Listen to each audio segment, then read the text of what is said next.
नमस्कार, सत श्री अकाल, सलाम दोस्तों। मैं रोहित गुप्ता, मेरे YouTube चैनल रोहित क्लासेस में आपका तहे दिल से स्वागत है। दोस्तों, हम यहाँ प्राचीन भारत का इतिहास तथा संस्कृति केसी श्रीवास्तव की बुक को पढ़ रहे थे, जो कि YouTube के हिस्ट्री में पहली बार ऑडियो बुक के रूप में इसको पढ़ा जा रहा है, जिसका दोस्तों हमारा आज चैप्टर नंबर 11 यानी अध्याय 11 उत्तर भारत की राजनीतिक दशा 600 से 325 ईसा पूर्व को हम लोग पढ़ने जा रहे हैं। ठीक है, तो चलिए वीडियो को स्टार्ट करने से पहले आप सभी लोगों से अनुरोध है कि जो लोग भी इस वीडियो को देख रहे हैं दोस्तों, वो प्लीज़ जल्दी से वीडियो को लाइक कर दीजिए। चैनल को अब तक जिन्होंने सब्सक्राइब नहीं किया है दोस्तों, वो प्लीज़ चैनल को सब्सक्राइब करके बेल आइकन प्रेस कर दीजिए, ताकि आने वाली वीडियोज़ आपको सही टाइम पर मिल सके। और वीडियो को ज़्यादा से ज़्यादा लोगों में शेयर करिए, ताकि ये बुक दोस्तों और भी लोगों तक पहुँच सके। ओके, तो चलिए स्टार्ट करते हैं। और स्टार्ट करने से पहले, जैसे कि मैं अपने प्रत्येक वीडियो में आप सभी से कहता हूं, जिन लोगों को लगता है मेरी वॉइस स्लो आ रही है दोस्तों, तो प्लीज़ अपने यूट्यूब के सेटिंग में जाके प्लेबैक स्पीड बटन को 1.25x या तो 1.5x कर लीजिए। आपको मेरी वॉइस जो है आपके माध्यम के अनुसार मिल जाएगा। ओके, तो चलिए स्टार्ट करते हैं। चैप्टर नंबर 11 अध्याय 11 उत्तर भारत की राजनीतिक दशा। भारत के सांस्कृतिक इतिहास का प्रारंभ जो है अति प्राचीन काल में हुआ, किंतु उसके राजनीतिक इतिहास का प्रारंभ जो है अपेक्षाकृत बहुत बाद में हुआ। राजनीतिक इतिहास का मुख्य आधार सुनिश्चित तिथिक्रम होता है, और इस दृष्टि से भारत के राजनीतिक इतिहास का प्रारंभ हम ईसा पूर्व 7वीं सदी के मध्य 650 ईसा पूर्व के पहले ही मान सकते। उत्तर वैदिक काल में हमें विभिन्न जनपदों का अस्तित्व दिखाई देता है। इस काल तक पूर्वी उत्तर प्रदेश तथा पश्चिमी बिहार में लोहे का व्यापक रूप से प्रयोग किया जाने लगा था। ठीक है, व्यापार पढ़ रहे थे, क्षमा करिएगा। लोहे का व्यापक रूप से प्रयोग किया जाने लगा था। लौह तकनीक से लोगों के भौतिक जीवन में बड़ा परिवर्तन उत्पन्न कर दिया तथा इससे स्थायी जीवन यापन की प्रवृत्ति सुदृढ़ हो गई। कृषि, उद्योग, व्यापार, वाणिज्य आदि के विकास से प्राचीन जनजातीय व्यवस्था को जर्जर बना दिया तथा छोटे छोटे जनों का स्थान जनपदों ने ग्रहण कर लिया। ईसा पूर्व 6वीं शताब्दी तक आते आते जनपद महाजनपदों के रूप में विकसित हो गए। आगे हैं दोस्तों हमारा 16 महाजनपद यानी 16 महाजनपदों के देखेंगे। 6वीं शताब्दी ईसा पूर्व के प्रारंभ में उत्तर भारत में सार्वभौम सत्ता का पूर्णता अभाव था। संपूर्ण प्रदेश अनेक स्वतंत्र राज्यों में विभक्त था। ये राज्य यद्यपि उत्तर वैदिक कालीन राज्यों की अपेक्षा अधिक विस्तृत तथा शक्तिशाली थे, तथापि इनमें से कोई भी देश को राजनीतिक एकता के सूत्र में संगठित करने में समर्थ नहीं था। इस काल की राजनीतिक स्थिति का प्रामाणिक विवरण यद्यपि हमें किसी भी साहित्यिक साक्ष्य से उपलब्ध नहीं होता, तथापि बौद्ध ग्रंथ अंगुत्तर निकाय से ज्ञात होता है कि महात्मा गौतम बुद्ध के उदय के कुछ पूर्व समस्त उत्तरी भारत 16 बड़े राज्यों में विभाजित था। इन्हें 16 महाजनपद यानी षोडश महाजनपद को ही 16 महाजनपद कहा गया है। इनके नाम इस प्रकार मिलते हैं। आइए हम 16 महाजनपदों को देखते हैं, फिर उनको डिटेल से भी पढ़ेंगे। ठीक है, पहला है दोस्तों हमारा काशी, जो कि सबसे प्राचीन नगरी है। दूसरा है कौशल, तीसरा है अंग, चौथा है मगध, पांचवा है वज्जी, छठा है दोस्तों मल्ल, सातवां है चेदी, आठवां है वत्स, नौवां है दोस्तों कुरु, फिर है पांचाल, फिर उसके बाद 11वां है दोस्तों मत्स्य, 12वां है सूरसेन, 13वां है दोस्तों असस्क या अस्मक भी बोलते हैं उसको, असस्क बोल सकते हैं या अस्मक, दोनों ही नाम था। 14वां है दोस्तों अवंती, 15वां है हमारा गंधार, और 16वां है दोस्तों कंबोज। ठीक है, और जैन ग्रंथ भगवती सूत्र में भी इन 16 महाजनपदों की सूची मिलती है, परंतु वहाँ नाम कुछ भिन्न प्रकार से दिए गए हैं। ठीक है, थोड़ा अलग है जैन के अनुसार दोस्तों। आइए देख लेते हैं। पहला है अंग, दूसरा है बंग, ठीक है, तीसरा है मगध को ही मगह बोला गया, चौथा है दोस्तों मल्य, पांचवा है मालव, छठा है अच्छ, सातवां है वच्छ, ठीक है, वत्स को वच्छ बोला गया है, आठवां है कोक्ष, नौवां है दोस्तों पांड्य, और 10वां है लाड, 11वां है वज्जी, 12वां है मोल्ली यानी मल्ल, 13वां है दोस्तों हमारा काशी, 14वां है कौशल, 15वां है अवध, और 16वां है संभुतर। ठीक है, ये दोस्तों हमारा जैन भगवती सूत्र के अनुसार है। ठीक है, जैन ग्रंथ है भगवती सूत्र, और वो हमारा दोस्तों अंगुत्तर निकाय गौतम बुद्ध का जो था उसके अनुसार है। ठीक है, ये है दोस्तों हमारा 16 महाजनपद। आगे देखते हैं, चलिए आगे है उपर्युक्त दोनों सूचियों की तुलना करने पर ऐसा स्पष्ट होता है कि कुछ राज्यों के नाम जैसे अंग, मगध, काशी, कौशल, वत्स, वज्जी आदि दोनों में ही समान हैं। इतिहासकार हेमचंद्र राय चौधरी का विचार है कि भगवती सूत्र की सूची में जिन राज्यों के नाम गिनाए गए हैं वे सुदूर पूर्व तथा सुदूर दक्षिण भारत की राजनीतिक स्थिति से सूचक है। उनका विचार यह सिद्ध करना है कि वे अंगुत्तर निकाय में उल्लिखित राज्यों के बाद के हैं। अतः 6ठी शताब्दी ईसा पूर्व के पूर्वार्ध में भारत की राजनीतिक स्थिति के ज्ञान के लिए हमें बौद्ध ग्रंथ की सूची को ही प्रामाणिक मानना चाहिए। अंगुत्तर निकाय में जिन 16 महाजनपदों का उल्लेख हुआ है वे बुद्ध के पहले विद्यमान थे, क्योंकि बुद्ध काल में काशी का राज्य कौशल में तथा अंग का राज्य मगध में मिला लिया गया था। संभवतः उस समय अस्मक भी अवंती द्वारा जीत लिया गया था।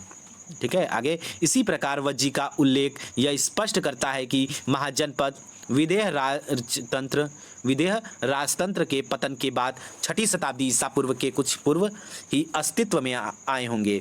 इस प्रकार हम 16 महाजनपदों को ईसा पूर्व 6ठी शती के प्रथमार्ध में रख सकते हैं। आगे अंगुत्तर निकाय की सूची में जिन 16 महाजनपदों का उल्लेख हुआ इनमें 2 प्रकार के राज्य थे। पहला राजतंत्र, दूसरा गणतंत्र। राजतंत्र इनमें राज्य का अध्यक्ष राजा होता था। इस प्रकार के राज्य थे अंग, मगध, काशी, कौशल, चेदी, वत्स, कुरु, पांचाल, मत्स्य, सूरसेन, अस्मक, अवंती, गंधार तथा कंबोज। दूसरा गणतंत्र, ऐसे राज्यों का शासन राजा द्वारा ना होकर गण अथवा संघ द्वारा होता था। ठीक है, शासन जो होता था राजा द्वारा ना होकर दोस्तों गण अथवा संघ द्वारा होता था। इस प्रकार के राज्य थे वज्जी तथा मल्ल। इन महाजनपदों का विवरण इस प्रकार से है। अब इन महाजनपदों को थोड़ा सा हम लोग ब्रीफली में पढ़ लेंगे। चलिए आइए, पहला है दोस्तों काशी। वर्तमान वाराणसी तथा उसका समीपवर्ती क्षेत्र ही प्राचीन काल में काशी महाजनपद था। उत्तर में वरुणा तथा दक्षिण में 80 नदियों से घिरी हुई वाराणसी नगरी इस महाजनपद की राजधानी थी। ठीक है दोस्तों, तो दोस्तों अभी वर्ड आया ना वरुणा और 80 नदियों। तो दोस्तों हमारा वाराणसी जो है वो वरुणा नदी और 80 नदियों के संगम से ही बना है वाराणसी। ठीक है, आगे हालांकि यहाँ पे 80 घाट है। ठीक, आगे सोननंद जातक से ज्ञात होता है कि मगध, कौशल तथा अंग के ऊपर काशी का अधिकार था। जातक ग्रंथों से पता चलता है कि इस राज्य का विस्तार 300 लीग था और यह महान समृद्धिशाली तथा साधन संपन्न राज्य था। काशी तथा कौशल के बीच दीर्घकालीन संघर्ष का विवरण बौद्ध ग्रंथों में प्राप्त होता है। यहाँ का सबसे शक्तिशाली राजा ब्रहदत्त था, जिसने कौशल के ऊपर विजय प्राप्त की थी, किंतु अंततोगत्वा कौशल के राजा कंस ने काशी को जीतकर अपने राज्य में मिला लिया। नंबर 2 है दोस्तों कौशल। वर्तमान अवध का क्षेत्र यानी फैजाबाद मंडल प्राचीन काल में कौशल महाजनपद का निर्माण करता था। यह उत्तर में नेपाल से लेकर दक्षिण में सई नदी तथा पश्चिम में पांचाल से लेकर पूर्व में गंडक नदी तक फैला हुआ था। कौशल की राजधानी श्रावस्ती थी। इसके अन्य प्रमुख नगर जो थे अयोध्या तथा साकेत थे। रामायण कालीन कौशल राज्य की राजधानी अयोध्या थी। बुद्ध काल में कौशल राज्य के 2 भाग हो गए। उत्तरी भाग की राजधानी साकेत तथा दक्षिणी भाग की राजधानी श्रावस्ती में स्थापित हो गई। साकेत का ही दूसरा नाम दोस्तों अयोध्या था। ठीक है, कंफ्यूज मत होइएगा। आगे दोस्तों हमारा काशी हो गया, कौशल हो गया। आगे दोस्तों नंबर 3 अंग को हम लोग देखते हैं। उत्तरी बिहार के वर्तमान भागलपुर तथा मुंगेर के जिले अंग महाजनपद के अंतर्गत थे। इसकी राजधानी चंपा थी। याद रखिएगा दोस्तों, राजधानियाँ बहुत तेजी से पूछता है एग्जाम में। चंपा थी। महाभारत तथा पुराणों में चंपा का प्राचीन नाम मालिनी प्राप्त होता है। बुद्ध के समय तक चंपा की गणना भारत के 6 महानगरियों में की जाती थी। दिघ निकाय के अनुसार इस नगर के निर्माण की योजना सुप्रसिद्ध वास्तुकार साकेत बोले क्षमा करिएगा, सुप्रसिद्ध वास्तुकार महागोविंद ने प्रस्तुत की थी। महापरिनिर्वाण सूत्र में चंपा के अतिरिक्त अन्य 5 महानगरियों के नाम राजगृह, श्रावस्ती, साकेत, कौशाम्बी तथा बनारस दिए गए हैं। बनारस, वाराणसी एक ही बात है। प्राचीन काल में चंपा नगरी वैभव तथा व्यापार वाणिज्य के लिए प्रसिद्ध थी। अंग मगध का पड़ोसी राज्य था। जिस प्रकार काशी तथा कौशल में प्रभुसत्ता के लिए संघर्ष चल रहा था, उसी प्रकार अंग तथा मगध के बीच भी दीर्घकालीन संघर्ष चला। अंग के शासक बृहदत्त ने मगध के राजा भट्टिय को पहले पराजित कर मगध राज्य के कुछ भाग को जीत लिया था, किंतु बाद में अंग का राज्य मगध में मिला लिया गया। नंबर 4 है दोस्तों हमारा मगध। यह दक्षिणी बिहार में स्थित था। वर्तमान पटना और गंगा पढ़ रहे, क्षमा करिएगा। वर्तमान पटना तथा और गया जिले इसमें सम्मिलित थे। ठीक है, बोध गया जिले सम्मिलित थे। कालांतर में यह उत्तर भारत का सर्वाधिक शक्तिशाली महाजनपद बन गया। मगध तथा अंग एक दूसरे के पड़ोसी राज्य थे तथा दोनों को पृथक करती हुई चंपा नदी बहती थी। इस महाजनपद की सीमा उत्तर में गंगा से, दक्षिण में विंध्य पर्वत तक तथा पूर्व में चंपा से पश्चिम में शोर नदी तक विस्तृत थी। मगध की प्राचीन राजधानी राजगृह अथवा गिरिव्रज थी। ठीक है, 2 राजधानियाँ थी। यह नगर 5 पहाड़ियों के बीच में स्थित था। नगर के चारों ओर पत्थर की सुदृढ़ प्राचीर बनवाई गई थी। कालांतर में मगध की राजधानी पाटलिपुत्र में स्थापित हुई। नंबर 5 है दोस्तों हमारा वज्जी। आइए वज्जी को देख लेते हैं। यह 8 राज्यों का एक संघ था। इसमें वज्जी के अतिरिक्त वैशाली के लिच्छवी, मिथिला के विदेह तथा कुंडग्राम के ज्ञात्रिक विशेष रूप से प्रसिद्ध थे। वैशाली उत्तरी बिहार के मुजफ्फरपुर जिले में स्थित आधुनिक बसाड़ है। मिथिला की पहचान नेपाल की सीमा में स्थित जनकपुर नामक नगर से की जाती है। ठीक है, जनकपुर नामक नगर से की जाती है। यहाँ पहले राजतंत्र था, परंतु बाद में गणतंत्र स्थापित हो गया। कुंडग्राम वैशाली के समीप ही स्थित था। अन्य राज्यों के विषय में हमें निश्चित रूप से ज्ञात नहीं है। संभवतः अन्य 4 राज्य उग्र, भोग, इक्ष्वाकु तथा कौरव थे। जैन साहित्य में ज्ञात्रिकों के साथ इनका उल्लेख हुआ है तथा इन्हें एक ही संस्थागार का सदस्य कहा गया है। बुद्ध के समय में यह एक शक्तिशाली संघ था। नंबर 6 मल्ल। पूर्वी उत्तर प्रदेश के देवरिया जिले में मल्ल महाजनपद स्थित था। वज्जी संघ के समान यह भी एक संघ यानी गण राज्य था, जिसमें पडरौना पावा तथा कुशीनारा यानी कस्या के मल्लों की शाखाएं सम्मिलित थी। ऐसा प्रतीत होता है कि विदेह राज्य की ही भांति मल्ल राज्य भी प्रारंभ में एक राजतंत्र के रूप में संगठित था। कुश जातक में ओकाक को वहाँ का राजा बताया गया है। कालांतर में उनका एक संघ राज्य बन गया। बुद्ध के समय तक उनका स्वतंत्र अस्तित्व बना रहा। आगे नंबर 7 है दोस्तों चेदी या चेती। आधुनिक बुंदेलखंड के पूर्वी तथा उसके समीपवर्ती भागों में प्राचीन काल का चेदी महाजनपद स्थित था। इसकी राजधानी सोतथीवती थी, जिसकी पहचान महाभारत के सुक्तिमती से की जाती है। महाभारत काल में यहाँ का प्रसिद्ध शासक शिशुपाल था, जिसका वध जो है श्री कृष्ण द्वारा किया गया। चेतीय जातक में यहाँ के एक राजा का नाम उपचर मिलता है। नंबर 8 है दोस्तों वत्स। आधुनिक इलाहाबाद आधुनिक इलाहाबाद तथा बांदा के जिले प्राचीन काल में वत्स महाजनपद का निर्माण करते थे। इसकी राजधानी कौशाम्बी थी, जो इलाहाबाद जो कि अभी प्रयागराज है वर्तमान में, के दक्षिण पश्चिम में 33 मील की दूरी पर यमुना नदी के किनारे स्थित है। विष्णु पुराण से पता चलता है कि हस्तिनापुर के राजा ने हस्तिनापुर के गंगा के प्रवाह में बह जाने के बाद कौशंबी को अपनी राजधानी बनाई थी। बुद्ध काल में यहाँ पौरव वंश का शासन था, जिसका शासक उदयन था। पुराणों के अनुसार उसके पिता परंतप ने अंग की राजधानी चंपा को जीता था। इलाहाबाद विश्वविद्यालय के प्राचीन इतिहास विभाग द्वारा कौसंबी में विस्तृत खुदाइयाँ की गई है, जिनसे पता चलता है कि ईसापुर 12वीं सदी के मध्य से लेकर 6ठी शताब्दी ईस्वी तक यहाँ बस्ती बसी हुई थी। श्रेष्ठी घोषित द्वारा निर्मित विहार तथा उद्यान के राजप्रसाद के अवशेष भी प्राप्त होते हैं। नंबर 9 है दोस्तों कुरु। मेरठ, दिल्ली तथा थानेश्वर के भूभागों में कुरु महाजनपद स्थित था। इसकी राजधानी इंद्रप्रस्थ थी। महाभारत कालीन हस्तिनापुर का नगर भी इसी राज्य में स्थित था। जातक ग्रंथों के अनुसार इस नगर की परिधि 2000 मील के लगभग थी। बुद्ध के समय यहाँ का राजा कौरव्य था। कुरु देश के लोग प्राचीन समय से ही अपनी बुद्धि एवं बल के लिए प्रसिद्ध थे। पहले कुरु एक राजतंत्रात्मक राज्य था, किंतु कालांतर में यहाँ गणतंत्र की स्थापना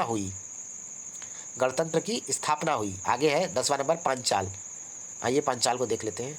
आधुनिक रुहेलखंड के बरेली, बदायूं तथा फर्रुखाबाद के जिलों से मिलकर प्राचीन पांचाल महाजनपद बनता है। प्रारंभ में इसके 2 भाग थे। पहला उत्तरी पांचाल, जिसकी राजधानी अहिच्छत्र यानी बरेली स्थित वर्तमान रामनगर थी, तथा दूसरा दक्षिणी पांचाल, जिसकी राजधानी काम्पिल्य फर्रुखाबाद स्थित कंपिल थी। कान्यकुब्ज का प्रसिद्ध नगर इसी राज्य में स्थित था। 6ठी शताब्दी ईसा पूर्व कुरु तथा पांचाल का एक संघ राज्य था। नंबर 11 मत्स्य देखते हैं, जिसको हम मत्स्य भी कहते थे। राजस्थान प्रांत के जयपुर क्षेत्र में मत्स्य महाजनपद बसा हुआ था। इसके अंतर्गत वर्तमान अलवर का संपूर्ण भाग तथा भरतपुर का एक भाग भी सम्मिलित था। यहाँ की राजधानी विराटनगर थी, जिसकी स्थापना विराट नामक राजा ने की थी। बुद्ध काल में इस राज्य का कोई राजनीतिक महत्व नहीं था। ठीक है, आगे है 12वां नंबर सूरसेन। दोस्तों आइए देख लेते हैं सूरसेन। आधुनिक ब्रज मंडल क्षेत्र में यह महाजनपद स्थित था। इसकी राजधानी मथुरा थी। प्राचीन यूनानी लेखक इस राज्य को सूरसेनोई तथा इसकी राजधानी को मेथोरा कहते हैं। महाभारत तथा पुराणों के अनुसार यहाँ यदु यानी यादव वंश का शासन था। कृष्ण यहाँ के राजा थे। बुद्ध काल में यहाँ का राजा अवंती पुत्र था, जो बुद्ध का सर्व प्रमुख शिष्य था। ठीक है, आगे उसी की सहायता से मथुरा में बौद्ध धर्म का प्रचार संभव हुआ। आगे मध्यम निकाय से पता चलता है कि अवंती पुत्र का जन्म अवंती नरेश प्रघोत की कन्या से हुआ था। आगे बढ़ते हैं दोस्तों। आगे दोस्तों नंबर 13 अश्मक या अश्वक भी इसको बोलते थे। अस्मक गोदावरी नदी आंध्र प्रदेश के तट पर अस्मक महाजनपद स्थित था। इसकी राजधानी पोतन अथवा पोटिल थी। महाजनपदों में केवल अस्मक ही दक्षिण भारत में स्थित था। पुराणों से पता चलता है कि अस्मक के राजतंत्र की स्थापना इक्ष्वाकु वंशी शासकों ने किया था। आगे चुल्ल कलिंग जातक से पता चलता है कि अस्मक के राजा अरुण ने कलिंग के राजा को जीता था। महात्मा बुद्ध के पूर्व अस्मक का अवंती के साथ निरंतर संघर्ष चल रहा था तथा बुद्ध काल में इसे जीतकर अपनी सीमा के अंतर्गत समाहित कर लिया। ठीक है, आगे दोस्तों पॉइंट नंबर 14 14वां महाजनपद अवंती को देखते हैं।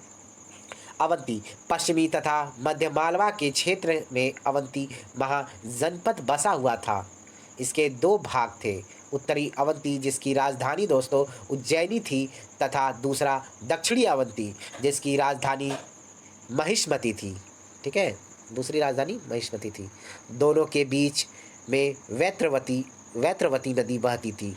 पाली धर्म ग्रंथों से पता चलता है कि बुद्ध काल में अवंती की राजधानी उज्जैनी ही थी, जहाँ का राजा प्रघोत था। उज्जैनी की पहचान मध्य प्रदेश के आधुनिक उज्जैन नगर से की जाती है। राजनैतिक तथा आर्थिक दोनों ही दृष्टियों से उज्जैनी प्राचीन भारत का एक अत्यंत महत्वपूर्ण नगर था। यहाँ लोहे की खनें थी तथा लुहार लुहार इस्पात के उत्कृष्ट अस्त्र शस्त्र निर्मित कर लेते थे।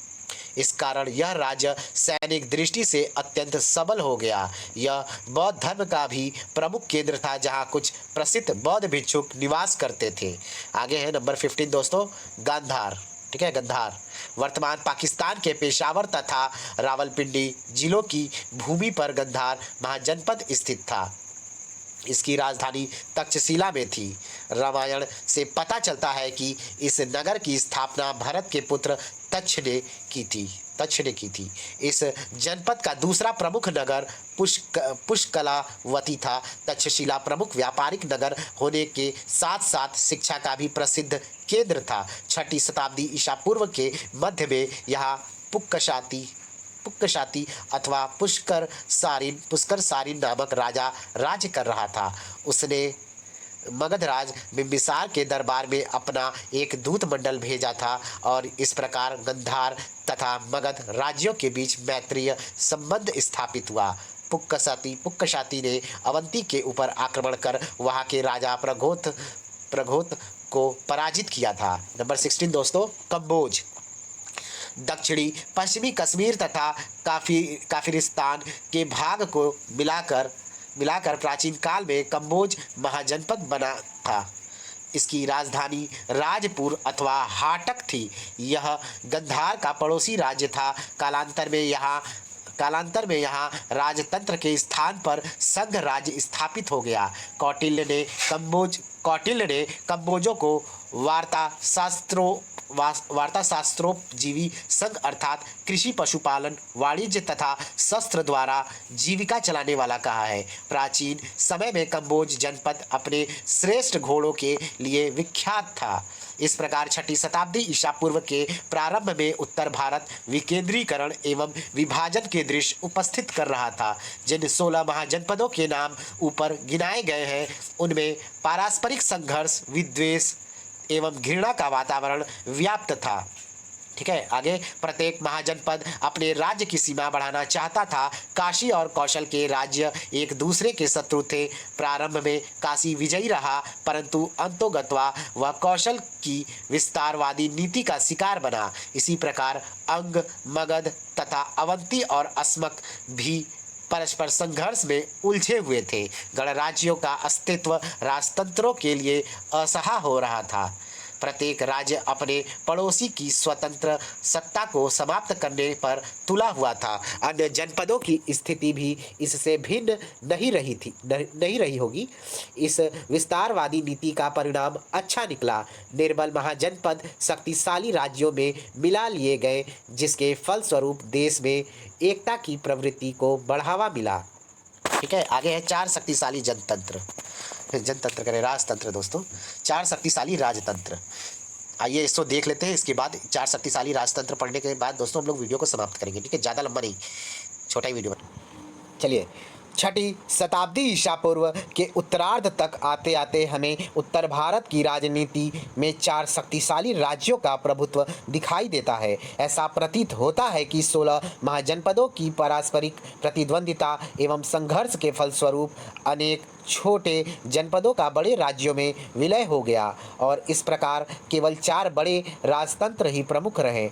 अन्य महाजनपद या तो इसकी विस्तारवादी नीति के शिकार हुए अथवा वे अत्यंत महत्वहीन हो गए। महात्मा गौतम बुद्ध के समय में इन्हीं 4 राजतंत्रों का उत्तर भारत की राजनीति में बोलबाला था। ये राज्य है दोस्तों, पहला कौशल, दूसरा वत्स, तीसरा अवंती और चौथा मगध। यहाँ हम प्रत्येक के विषय में कुछ विस्तार से विवरण देंगे।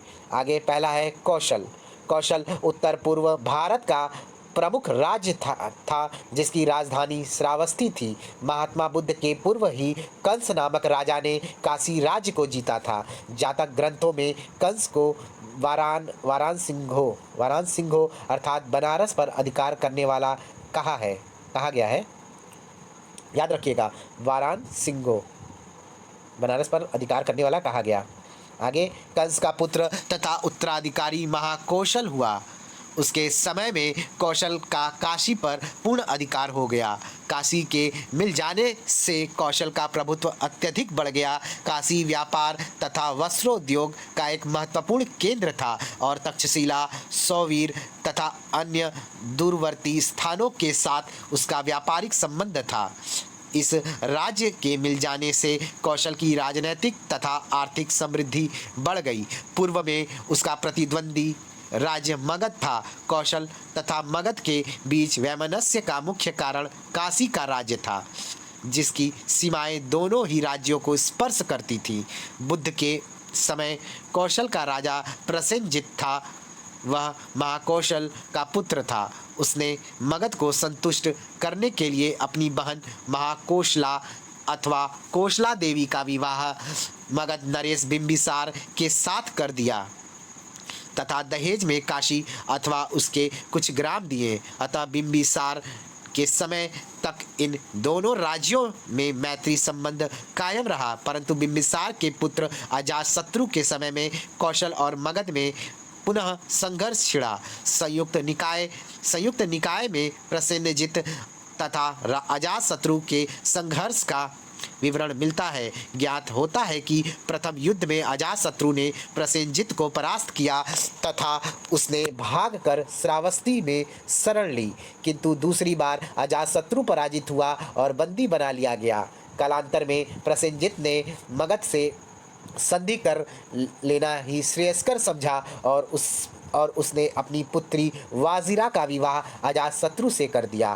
काशी के ग्राम जो प्रसेनजित ने बिंबिसार की मृत्यु के पश्चात वापस लिए थे, पुनः अजातशत्रु को सौंप दिए। ठीक है भाई, संबंध रहेगा तो रिश्तेदारी में इतना तो कर ही सकता है ना। आगे, प्रसेनजित के समय में कौशल का राज्य अपने उत्कर्ष पर था।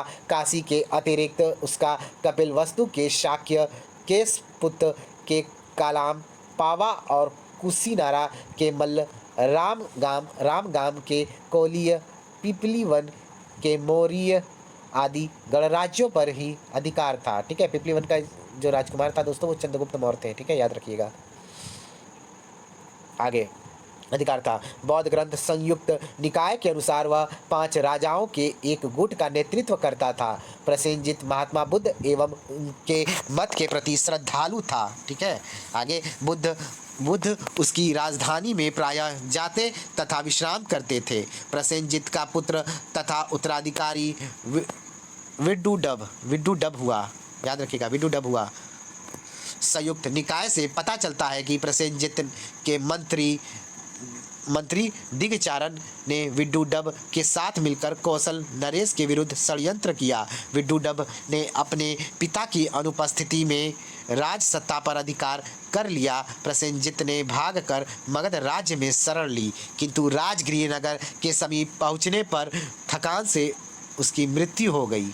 ठीक है, आगे, विड्डूडब ने कपिलवस्तु के शाक्यों पर आक्रमण किया। संघर्ष का कारण बौद्ध साहित्य में यह बताया गया है कि कौशल नरेश प्रसेनजित महात्मा बुद्ध के कुल में संबंध स्थापित करने को काफ़ी उत्सुक थे। इस उद्देश्य से उसने शाक्यों से यह मांग की कि वे अपने वंश की एक कन्या का विवाह उसके साथ कर दे। शाक्यों को यह प्रस्ताव अपने वंश की मर्यादा के प्रतिकूल लगा, किंतु वे कौशल नरेश को रुष्ट भी नहीं करना चाहते थे। अतः उन्होंने छल से वासभक्तिया नामक एक दासी की पुत्री को प्रसेनजित के पास राजकुमारी बनाकर भेज दिया। ठीक है, कितना अपमान हुआ होगा बेचारे का। आगे, प्रसेनजित ने उससे विवाह कर लिया। विड्डूडब उसी का पुत्र था। जब उसे इस छल का पता लगा तब वह बड़ा कुपित हुआ, यानी बहुत क्रोधित हुआ तथा शाक्यों से बदला लेने का निश्चय किया। कहा जाता है कि एक बार वह स्वयं शाक्य राज्य में गया था तो शाक्यों ने दासी पुत्र कहकर उसका अपमान किया था। इसी अपमान का बदला लेने के लिए राजा बनते ही उसने शाक्यों पर आक्रमण कर दिया। वे पराजित हुए तथा नगर के पुरुषों, स्त्रियों और बच्चों का भीषण संहार किया गया।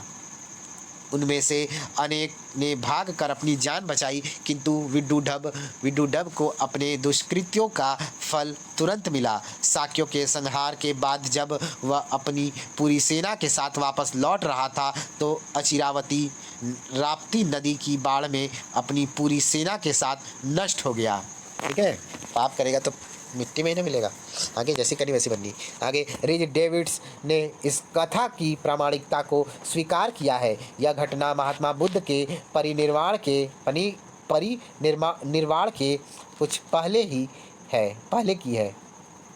आगे विड्डूढब के उत्तराधिकारी के विषय में हमें ज्ञात नहीं है। लगता है उसके साथ ही कौशल का स्वतंत्र अस्तित्व भी समाप्त हो गया तथा मगध में मिला लिया गया। ठीक है, समाप्त हो जाएगा तो मगध में मिलाएगा ही। आगे वत्स, आइए वत्स पढ़ते हैं दोस्तों। इलाहाबाद तथा बांदा जनपदों की भूमि पर स्थित वत्स भी महात्मा गौतम बुद्ध के समय का एक प्रमुख राजतंत्र था। इसकी राजधानी कौशंबी में थी। इस समय यहाँ पौरववंशी राजा उदयन राज कर रहा था। विनय पिटक में उसके पिता का नाम परंतप तथा पुत्र का नाम बोधि कुमार मिलता है। वत्स का पड़ोसी राज्य अवंती था। दोनों ही साम्राज्यवादी थे। ऐसी स्थिति में दोनों के बीच संघर्ष छिड़ना अवश्यंभावी था। एक बार हाथियों का शिकार करते हुए उदयन को अवंती राज प्रगोत के सैनिकों ने बंदी बना लिया। कारागार में उसका प्रगोत की कन्या वासवदत्ता से प्रेम हो गया तथा वह वासवदत्ता का अपहरण कर अपनी राजधानी कौसंबी वापस लौट आया। बाद में प्रगोत ने दोनों के विवाह की अनुमति दे दी। आगे इस प्रकार वत्स और अवंती के बीच मैत्री संबंध स्थापित हो गया। आगे सोमदेव के कथा सरित सागर तथा श्रीहर्ष की प्रियदर्शिका से पता चलता है कि उदयन ने कलिंग को जीता तथा अपने स्वसुर दृढ़वर्मन को अंग की गद्दी पर आसीन किया था। परंतु इन विवरणों की सत्यपरता संदेहास्पद है। यद्यपि उदयन के साम्राज्य विस्तार का सही अंदाजा नहीं लगाया जा सकता, तथापि ऐसा प्रतीत होता है कि उसका साम्राज्य गंगा यमुना के दक्षिण पश्चिम में अवंती की सीमा तक विस्तृत रहा होगा। आगे सुमसुमारगिरी के भग्य गणराज्य के लोग गणराज्य के लोग उसकी अधीनता स्वीकार करते थे। जातक ग्रंथों के अनुसार भग्य राज्य में उसका पुत्र बोधि निवास करता था। भास के अनुसार उदयन का विवाह मगध के राजा दर्शक की बहन पद्मावती के साथ हुआ था।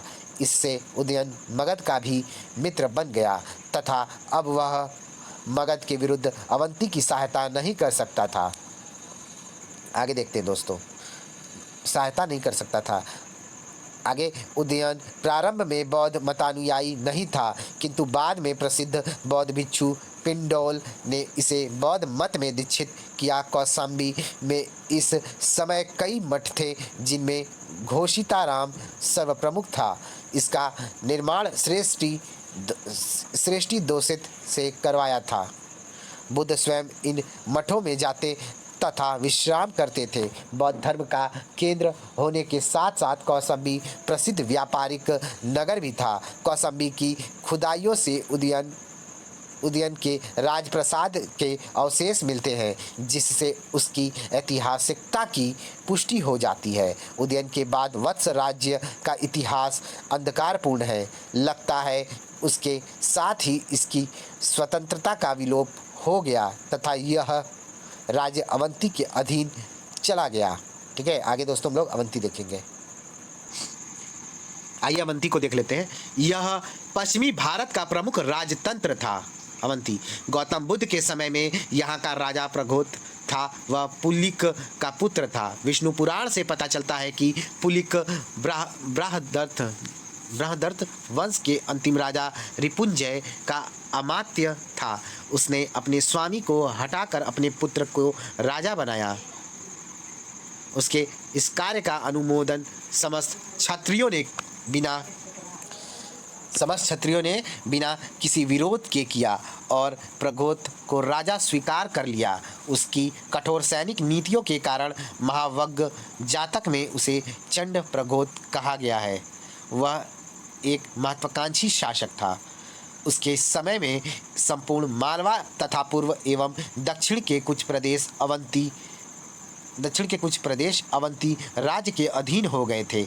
आर्थिक दृष्टि से भी यह राज्य अत्यंत समृद्ध था। यहाँ का लौह उद्योग विकसित अवस्था में था, अतः यह अनुमान करना स्वाभाविक ही है कि प्रगोत के पास उत्तम कोटि के लोहे के अस्त्र शस्त्र रहे होंगे, जिनके बल पर उसने मगध की साम्राज्यवादी नीति का दीर्घकाल तक प्रतिरोध किया था। बिंबिसार के समय में मगध के साथ प्रगोत के समय क्या पढ़े थे? बिंबिसार के समय में मगध के साथ प्रगोत के संबंध मैत्रीपूर्ण थे। ज्ञात होता है कि एक बार जब प्रगोत पांडु रोग से ग्रसित हो गया तो बिंबिसार ने अपने राजवैद्य जीवक को उसके उपचार के लिए भेजा था, किंतु अजातशत्रु के समय में दोनों राज्यों का मैत्री संबंध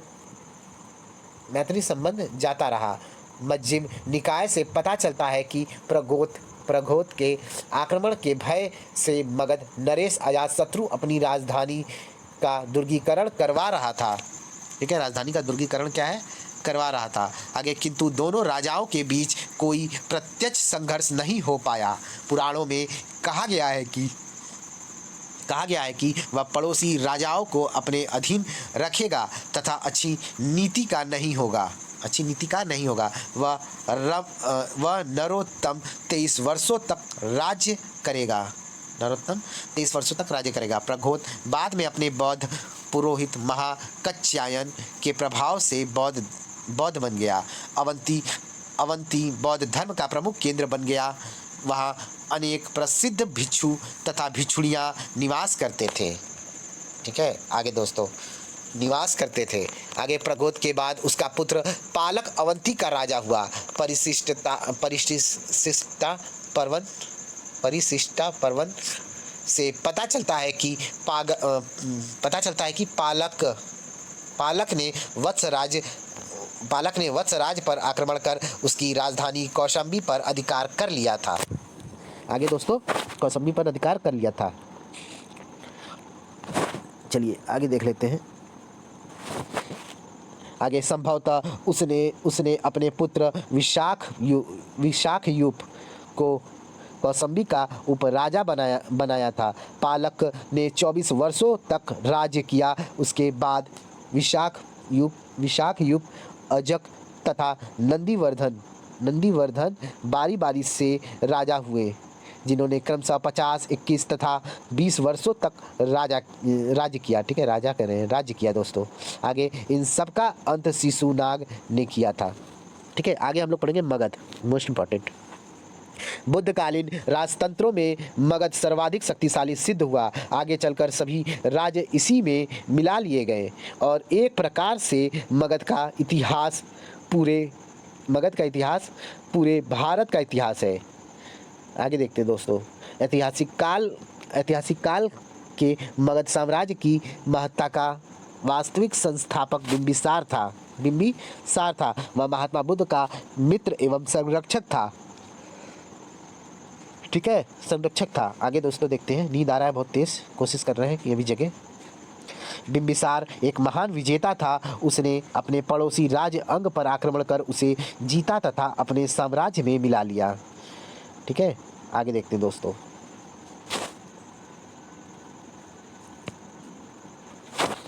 मिला लिया। आगे है बिंबिसार वृद्धावस्था में अपने पुत्र अजातशत्रु द्वारा मारा गया। अजातशत्रु भी घोर साम्राज्यवादी था। उसने वज्जित संघ को परास्त कर उसका राज्य मगध में मिला लिया। इसके पश्चात उसने मल्लों के संघ की भी विजय की। उसके समय में मगध राज्य का अत्यधिक उत्कर्ष हुआ था। ठीक है दोस्तों, तो हम लोग वीडियो को यहीं तक रोकते हैं, ज़्यादा बड़ा हो जाएगा तो आप लोग बोर हो जाएंगे। नेक्स्ट वीडियो में दोस्तों हम लोग बुद्धकालीन भारत के गणराज्य हम लोग स्टार्ट करेंगे यहाँ से। ठीक है, okay, thank you for watching. मिलते हैं दोस्तों नेक्स्ट वीडियो में। प्लीज़ आप लोग वीडियो को लाइक कर दीजिएगा, चैनल को अब तक जिन्होंने सब्सक्राइब नहीं किया है दोस्तों वो प्लीज़ चैनल को सब्सक्राइब करके बेल आइकन प्रेस कर दीजिएगा, ताकि आने वाली वीडियोज़ आपको सही टाइम पर मिल सके। और वीडियो को ज़्यादा से ज़्यादा लोगों में दोस्तों ये शेयर करिएगा। Okay, bye bye, good night, take care, शुभ रात्रि दोस्तों।